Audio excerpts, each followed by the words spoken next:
حي على الصلاة.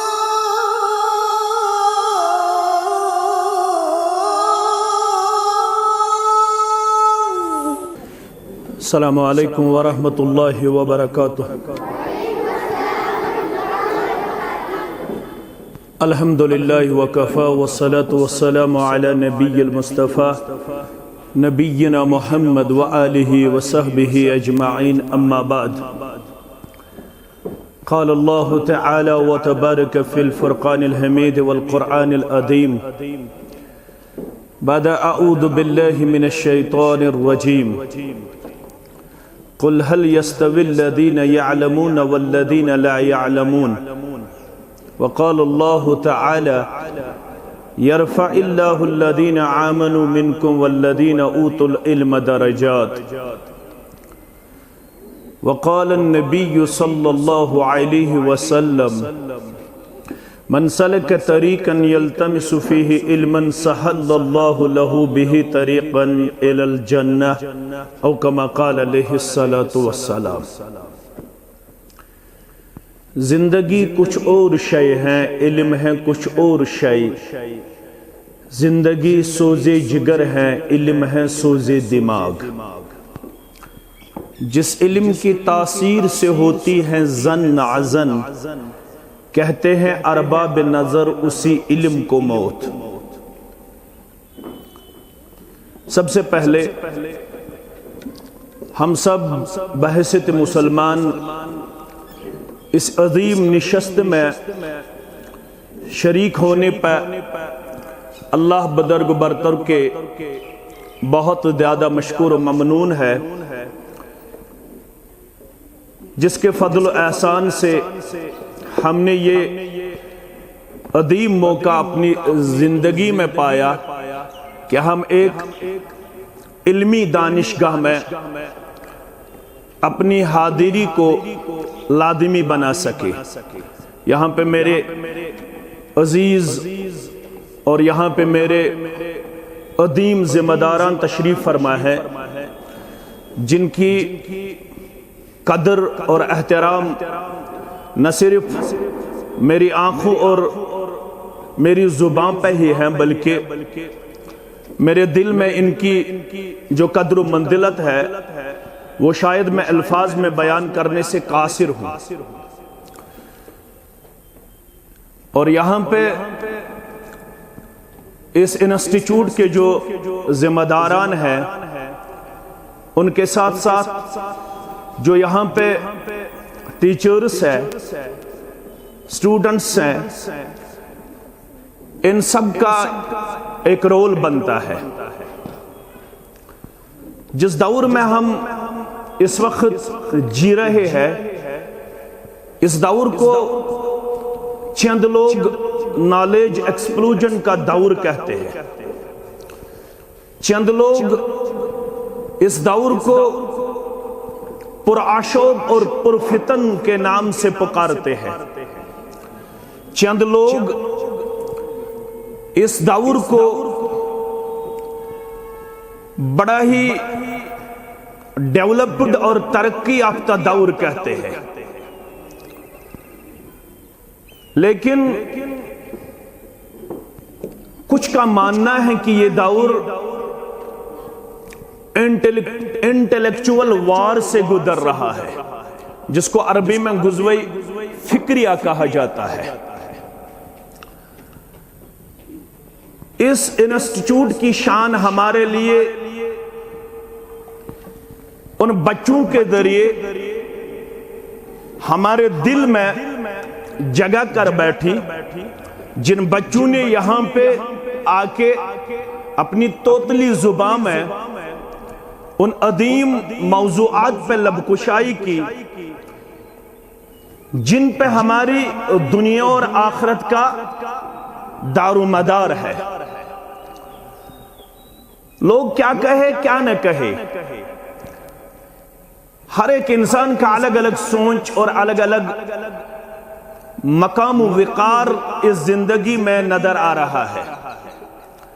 لیکن میری نظروں میں اس انسٹیٹیوٹ کی جو قدر و منزلت ہے وہ بس انہی الفاظ میں میرے لیے کافی و شافی ہے کہ یہاں پہ جتنے بھی ٹیچرز ہیں اور جتنے بھی اسٹوڈنٹس ہیں، ان کے اندر وہ رمق ابھی تک باقی ہے جس کو ہم باقی رکھنے کے ذمہ دار بنائے گئے ہیں۔ وہ کردار ان کے اندر کوٹ کوٹ کے نظر آ رہا ہے، جس کردار کو، جس گفتار کو، جس رفتار کو ہمیں آگے بڑھانے کی ذمہ داری عائد کی گئی ہے۔ کوئی کہتا ہے کہ میرا بچہ تب ہی سکسیسفل ہے جب اس کے اندر فلاں سوسائٹی کا کلچر پایا جاتا ہو، جب اس کے اندر فلاں انسان کا نقل پایا جاتا ہو۔ لیکن میرے لیے شاید ان چیزوں کی کوئی اہمیت نہیں ہے۔ جو چیزیں آپ لوگوں نے یہاں پہ بیان کی ہے وہ ہمارے لیے کافی شافی تھا۔ آپ کے اندر ابھی سلام و کلام کا جو طرز ہے، طریقہ ہے، وہ الحمدللہ دینی طور پر سامنے نظر آ رہا ہے۔ وہ ہمارے لیے قابل اطمینان تھا، قابل دید تھا، قابل مبارک تھا، کیونکہ آج کا انسان سمجھتا ہے کہ شاید السلام علیکم ورحمت اللہ وبرکاتہ کرنے سے میری شان گھٹ جاتی ہے۔ لیکن ان بچوں نے یہاں آ کے اس اسلامی تہذیب و تمدن کو زندہ رکھنے کی جو سائی جاری و ساری رکھی، وہ ہمارے لیے بہت بڑا سرمایہ ہے، وہ ہمارے لیے بہت بڑا مقام و وقار ہے۔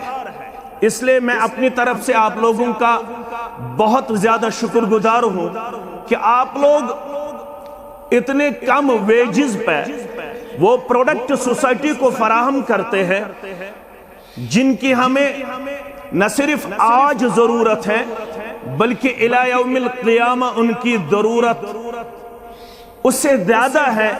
جس طریقے سے ہم سانس لیتے ہیں، ہم پانی پیتے ہیں، ہم اپنے آپ کو زندہ رکھنے کے لیے مختلف چیزوں کا استعمال کرتے ہیں، جس طرح ہمیں سانس کے بغیر زندگی ناممکن ہے، اسی طرح اس تہذیب کے بغیر ہماری زندگی ادھوری ہے، نامکمل ہے۔ جو تہذیب یہاں پہ سکھایا جاتا ہے، جو سیولائزیشن یہاں پہ دی جاتی ہے، کوئی کیا سمجھے کیا نہ سمجھے، لیکن ہمارے بچوں میں الحمدللہ ابھی تک رسول صلی اللہ علیہ وسلم کی قدر و منزلت باقی ہے، قرآن پاک کی عظمت باقی ہے، اسلام کی عظمت ان کے اندر جاگزی نظر آ رہی ہے۔ ہمارے لیے یہ کافی و شافی ہے۔ البتہ میں بھی اس دور سے گزرا ہوں۔ اگر مجھے کہا جائے کہ جو پرائیویٹ انسٹیٹیوٹس یہاں پہ اسٹیبلش کیے گئے ہیں، ان کے اندر جو اساتذہ کرام بحیثیت ٹیچر اپائنٹ کیے جا رہے ہیں، میں ان کو اپنی زبان میں فنافلہ کہتا ہوں۔ کوشر چھوانن فنافلہ، فنافلہ گو یس اللہ تعالیٰ سن خاطر آسے پن سوری کے قربان کرن، گرچہ یہ شرعی ٹرمینالوجی اندر چھن پرمیٹڈ کے، لیکن پھر بھی میں نے اس کو استعمال کیا، اس لیے کہ یہاں پہ جتنے بھی اساتذہ کرام ہیں، چاہے وہ ہماری بہنیں ہیں یا بھائی ہیں، ان کو جو دیا جاتا ہے وہ نہ کے برابر ہے، نہ کے برابر ہے اس دور میں۔ اس لیے ان کی جو عزت اور ان کا جو احترام میرے اندر پایا جاتا ہے، وہ شاید ہر ایک سے اونچا اور ہر ایک سے بالا ہے، ہر ایک سے اونچا اور ہر ایک سے بالا ہے، کیونکہ میں نے بھی پرائیویٹ انسٹیٹیوشنز میں کام کی ہے۔ میرا جو پہلا تنخواہ تھا وہ 700 پہ مشتمل تھا، 700 مجھے دیے جاتے تھے۔ ابھی میں اپنے ایک ذمہ دار سے بات کر رہا تھا کہ یہاں پہ جتنے اساتذہ کرام کام کر رہے ہیں ان کی منتھلی سیلری کیا ہے. جب میں نے سنا تو مجھے شاک ہوا کہ ابھی بھی ایسے لوگ پائے جاتے ہیں جو اپنی صلاحیت کو بروئے کار لا کے ہمیں وہ پروڈکٹ دینے میں اپنا سب کچھ قربان کرتے ہیں جو شاید ایک والد اپنے بچے کو دینے میں ناکام و کمزور نظر آ رہے ہیں. آپ ہی لوگوں سے ہمارا مستقبل فلا اور فولا نظر آتا ہے کیونکہ علم 3 الفاظ کا مجموعہ ہے. بچوں کی طرف میری یہ گزارش ہے. علماء کہتے ہیں کہ یہ جو علم ہے اس میں عین ہے، لام ہے اور میم ہے، 3 حروف کا مجموعہ ہے.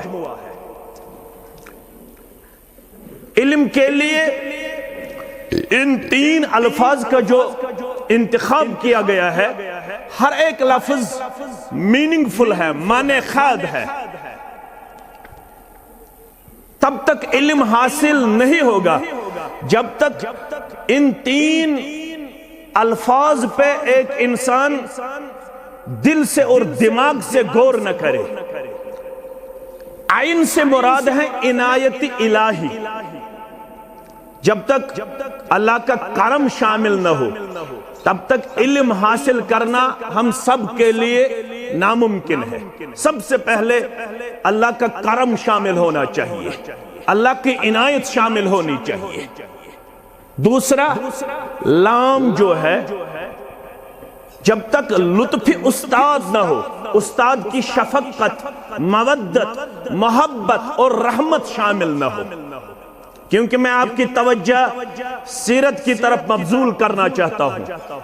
جب ہمارے پیغمبر صلی اللہ علیہ وسلم پر پہلی وحی نازل ہوئی، سبھی بچے جاننے والے ہیں جو یہاں پہ 5th سٹینڈرڈ کے بچے ہیں آنورڈس، ان کو معلوم ہے کہ پہلی وحی جو نازل ہوئی وہ سورہ علق کی 5 آیات بینات ہے.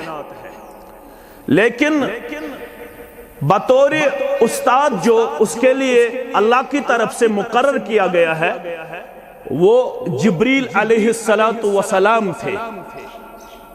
جبریل علیہ السلام نے رسول صلی اللہ علیہ وسلم کو اپنے سینے سے لگایا اور 3 بار وہ 5 آیات بینات دہرائے جن کو ہم پہلی وحی سے جانتے ہیں. اعوذ باللہ من الشیطان الرجیم، بسم اللہ الرحمن الرحیم. اقرأ بسم ربک الذی خلق، خلق الانسان من علق، اقرأ وربک الاکرم الذی علم بالقلم، علم الانسان ما لم یعلم. 2 چیزیں اس واقعے سے ہمیں بطور سبق اور نصیحت حاصل ہوتی ہے. ایک تو یہ ہے کہ استاد کو اپنے اسٹوڈنٹ کے ساتھ بہت زیادہ شفیق اور رفیق ہونا چاہیے. اسی لیے جبریل علیہ السلام نے پیارے نبی صلی اللہ علیہ وسلم کو اپنے قریب سے قریب تر کیا، قریب سے قریب تر کیا. ایک ہوتا ہے جس کو نسبی والد کہتے ہیں، ایک ہوتا ہے سپریچول ٹیچر، روحانی جو باپ ہوتا ہے. یہ جو ہمارے اساتذہ کرام ہیں یہ ہمارے روحانی باپ ہوتے ہیں. روحانی باپ جو ہوتا ہے اس سے ہمیں بہت کچھ ملتا ہے. نسبی باپ مجھے منتھلی فی دے گا، نسبی باپ میرے لیے ایک شاپنگ کمپلیکس تیار کرے گا، نسبی باپ میرے لیے کھانے کا انتظام کرے گا. لیکن جس سے میں انسان اپنے آپ کو پاتا ہوں، جس سے میں اپنے آپ کو باصلاحیت پاتا ہوں، وہ مجھے نسبی باپ نہیں دیتا ہے، وہ مجھے سپریچول جو فادر میرا ہوتا ہے، روحانی باپ جو ہوتا ہے وہی مجھے سٹینڈ ود اون ہونے کا شرف بخشتا ہے، وہی مجھے سٹیبل ہونے کا شرف بخشتا ہے. اسی لیے کہا جا رہا ہے جس کو اپنے استاد کا احترام ملحوظ نہ رہے، وہ ہماری امت کا امتی ہونے سے اپنے آپ کو بعید پیش کرے، وہ اس امت کا امتی ہونے میں رسول صلی اللہ علیہ وسلم نے اس کو تسلیم نہیں کیا ہے، اس لیے ہمیں ان کا خیال رکھنا چاہیے۔ دوسرا، جبریل علیہ السلام نے 3 بار وہ آیات بینات دہرائے۔ علماء نے اس سے ایک مسئلہ مستنبط کیا، ایک مسئلہ اخذ کیا کہ استاد کو اپنے بچے کو جب سکھانا ہو تو ہر ایک ٹاپک پہ 3 بار اس کو ڈسکس کرنا چاہیے، 3 بار اس کو پڑھانا چاہیے، تب ہی بچے کے ذہن پہ وہ چیزیں نقش ہوتی ہے جب 3 بار اس ٹاپک پہ بات کی جائے، کیونکہ ہماری زندگی کے 4 مقاصد ہیں۔ جس نام سے اس انسٹیٹیوٹ کو جانا جاتا ہے، سلفیہ مسلم انسٹیٹیوٹ، سلفیہ کا ایک ہسٹوریکل بیک گراؤنڈ ہے۔ اس کو کیوں سلفیہ مسلم انسٹیٹیوٹ نام دیا گیا ہے؟ اس کے پیچھے ہماری تاریخ بڑی پڑی ہوئی ہے، اور انہی اسلاف میں ایک نام ہے جس کو ابو درداء رضی اللہ تعالی عنہ کے نام سے کتابوں میں ہم پڑھتے ہیں اور جانتے ہیں۔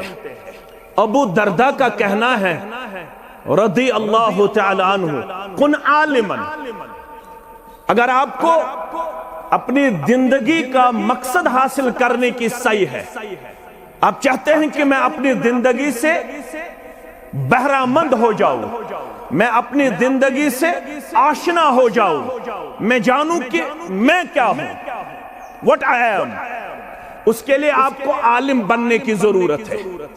اگر عالم کو میں ٹیچر کہوں تو بیجا نہیں ہوگا، کیونکہ رسول اللہ صلی اللہ علیہ وسلم کا فرمان مقدس ہے، انما بعثت معلما، مجھے بحیثیت معلم مبعوث کیا گیا ہے، اور دنیا میں سب سے بڑا جو عالم ہوتا ہے وہ اس وقت کا پیغمبر ہوتا ہے علیہ السلام۔ اس کا مطلب یہ ہے کہ آپ کو ٹیچر بننا چاہیے، آپ سے لوگوں کو وہ توقع وابستہ رہنی چاہیے کہ ہم اس سے کچھ سیکھیں۔ کن عالمن، پہلے ٹیچر بن جاؤ، اگر ٹیچر بننے کی صلاحیت نہیں ہے، او متعلمن، پھر آپ کو سٹوڈنٹ بننا چاہیے، طالب علم رہنا چاہیے، جس طرح ہم طالب علم ہیں۔ دوسرا مقام۔ تیسرا مقام، اگر آپ کو طالب علم بننے کی بھی صلاحیت نہیں ہے تو پھر تیسرا مقام ہے زندگی کا، او مستمع، پھر آپ سننے والوں میں اپنے آپ کو پیش کریں۔ اگر آپ کو نہ علم حاصل کرنے کی صلاحیت ہے، نہ علم پڑھانے اور سکھانے کی صلاحیت ہے، نہ اس علم سے رغبت آپ کو حاصل ہے جس کو ہم طالب علم کے نام سے جانتے ہیں، تیسرا مقام ہے اگر آپ کو یہ علم سننے کا شوق ابھی تک بیدار نہیں ہوا ہے تو پھر چوتھا مقام ہے، او محبہ، پھر آپ کو علم سے اور علم والوں سے محبت رکھنے کی تعلیم دی جاتی ہے۔ اگر آپ کو ان 4 مقامات میں کوئی مقام ابھی تک حاصل نہیں ہوا ہے، وَلَا تَكُنْ خَامِسًا، پھر ابو درداء کا کہنا ہے کہ 5ویں نمبر پہ اپنے آپ کو پیش مت کرنا، بلکہ آپ کو سیکھنے کی تڑپ ہونی چاہیے، جو آپ کو یہاں پہ سکھایا جاتا ہے اس پہ دھیان دینے کی ضرورت ہے، کیونکہ صرف انسٹیٹیوٹ ہی کافی نہیں ہے، ایجوکیشن کو ٹرینگولر سیریز سے موسوم کیا جاتا ہے، اس میں والدین بھی آتے ہیں، اس میں اسٹوڈنٹ بھی آتا ہے، اور اس میں ٹیچرز بھی آتے ہیں۔ جب یہ 3 مل جائیں گے تو پھر ہمیں پریشان و پشیمان ہونے کی کوئی ضرورت نہیں ہے۔ جب ان تینوں کا ربط آپس میں مستحکم اور مضبوط ہمیں حاصل ہو جائے تو ہم اپنے مقاصد میں کامیاب و کامران ہوں گے۔ یہاں پہ آ کے ہمیں ان تینوں کا رشتہ مضبوط اور مستحکم دیکھنے کو ملا۔ انسٹیٹیوٹ میں جتنے بھی والدین ہیں اور جتنے بھی پیرنٹس ہیں ان کو میری طرف سے مبارکبادی ہے کہ ان کو اس دور میں اپنے بچوں کی طرف اپنی توجہ مبذول ہے۔ یہ ہمارے لیے بہت ہی اہم اور بہت ہی خاص ذمہ داری اس دور میں عائد ہوتی ہے۔ آپ لوگوں نے اپنا وقت نکال کے اپنے بچوں کے لیے آج کا دن مقرر کیا۔ یہ آپ کی زندگی کا قیمتی دن ہے، آپ کی زندگی کا اہم دن ہے جس کو شاید تاریخ نہیں بولے گی۔ اور اس کے ساتھ ساتھ جو ایک شارٹ پیریڈ میں یہاں کے ٹیچرز نے محنت کی ہے اور اپنے بچوں کو اس حد تک تیار کیا ہے کہ وہ والدین کے سامنے اور باقی جو ڈگنیٹیز یہاں پہ پائے جاتے ہیں ان کے سامنے انہوں نے اپنے ٹاپکس بلا کسی تھرٹ کے پیش کیے۔ سبھی اساتذہ کرام، مینجمنٹ اور سبھی سٹوڈنٹس کو شکریہ ادا کرنے کے لیے اپنی زبان تر کرنے میں خوشی اور مسرت محسوس کرتے ہیں۔ اللہ تعالیٰ اس ادارے کو دن دگنی رات چگنی ترقی سے نوازے۔ جن اسلاف نے یہ عظیم خواب دیکھ کے اس کو یہاں پہ قائم کیا ہے، بہت سارے اس وقت عالم بردخ میں اپنے لحظات و لمحات بسر کر رہے ہیں۔ اللہ تعالیٰ ان کو کروٹ کروٹ جنت الفردوس میں جگہ دے اور ان کی درجات اپنے ہاں بلند اور بالا پیش کرے۔ یہاں کے جو بھی اساتذہ کرام ہیں ان کو کسی بھی صورت میں مایوس ہونے کی ضرورت نہیں ہے، کیونکہ تین ہی چیزیں مرنے کے بعد جاری و ساری رہتے ہیں۔ ان میں ایک ہے او علم ينتفع به، اس میں ایک علم ہے جو آپ ان بچوں کو دیتے ہو، وہ علم آپ کے لیے صدقۃ جاریہ ہے۔ میں نے بھی اپنی زندگی میں بہت بڑا قلعہ فتح نہیں کیا ہے، بلکہ میرے بھی بہت سارے سٹوڈنٹس ہیں جن کو دیکھ کے میرا دل باغ باغ ہوتا ہے۔ اور آپ کے لیے بھی اللہ تعالیٰ نے ایک خاص موقع چنا کہ آپ کے ذریعے بہت سارے طلبہ اور طالبات تیار ہوتے ہیں۔ یہ زندگی کے کسی بھی موڑ پہ جب اپنے آپ کو پائیں گے ضرور ان کو اپنے اساتذہ کرام یاد رہیں گے، اور اپنے جو معصوم ہاتھ جو ان کے ہوتے ہیں یہ جب اللہ کے حضور یہ کھڑا کریں گے ضرور ان کو اپنے اساتذہ کرام بھی اس وقت یاد رہیں گے۔ آپ کے لیے بہت بڑی خوشخبری ہے کہ مرنے کے بعد بھی یہ علم آپ کے لیے بحثیت درجات بلندی ثابت ہوگا انشاءاللہ العزیز۔ تنخواہ، ویجز، سیلری اس کی طرف توجہ دینے کی ضرورت نہیں ہے۔ وقت آئے گا کہ اللہ تعالیٰ آپ کے لیے وہ راہ کھولے گا جس میں آپ لوگ اپنے آپ کو خوش قسمت اور خوش بخت پاؤ گے۔ اللہ تعالیٰ سے میری دعا ہے کہ آپ کی خدمت اللہ کے ہاں قابل قبول ہو اور آپ کی پریشانیوں کو اللہ خود ہی دور فرمائے۔ یہاں جتنے بھی سٹوڈنٹس ہیں اللہ تعالیٰ ان کو ترقی سے نوازے، اور جو ہمارے اسلاف نے اس انسٹیٹیوٹ کے تئیں خواب دیکھا ہے اس کو شرمندہ تعبیر کرے۔ یہ جو بچے جس طرح یہاں پہ ایکس سٹوڈنٹ ابھی آئے اور انہوں نے ہمارے دل کو بہت زیادہ خوش کیا، یہ سبھی طلبہ اور طالبات بھی ایک وقت میں یہاں آ کے اسی طرح اپنے آپ کو بڑے عہدوں پہ پیش کرنے میں کامیاب و کامران ہوں گے، جس طرح صحیب یہاں پہ ایک سٹوڈنٹ آیا اور دوسرا کاڑی پورا کا جو سٹوڈنٹ تھا جو شاید ایز انجینئر اس وقت کام کر رہا ہے۔ آپ میں بھی بہت سارے لوگ as doctor, as engineer, as I P S, as I A S انشاءاللہ العزیز پیش کریں گے اپنے آپ کو۔ اللہ تعالیٰ آپ کو ترقی سے نوازے۔ والسلام علیکم ورحمۃ اللہ وبرکاتہ۔